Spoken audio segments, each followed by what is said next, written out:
It's just a brief one, but many of us have heard that the BPAs that are present in plastic bottles and even in certain aluminum cans, and phthalates, a difficult word to pronounce, but a fun one nonetheless, phthalates, and work by Dr. Shana Swan has shown that phthalate exposure to the fetus, to pregnant mothers and to fetuses, very likely is negatively impacting sperm counts, testosterone levels, and even changing genitalia size for the worse in males nowadays. I saw a beautiful lecture that Dr. Shana Swan did on this when I was in Copenhagen, and it's very clear that it's negatively impacting the male fetus. However, what she couldn't answer for me was whether or not phthalates and BPAs and these things present in plastics, and some people even claim in tap water, are bad for males after they're born and after puberty.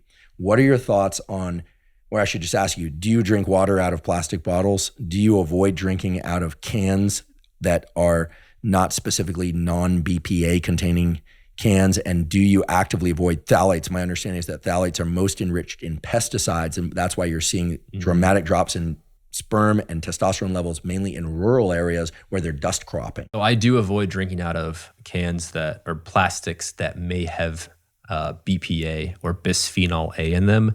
Bisphenol A is known to bind to what I would consider the fifth estrogen receptor, estrogen-related receptor gamma. So I would consider it a xenoestrogen. So I do avoid BPA, and I also test my water. As far as phthalates, again, very difficult and interesting to pronounce. But I remember learning about these because there was, I believe, a lawsuit that had to do with mac and cheese. And this was probably 5 years ago.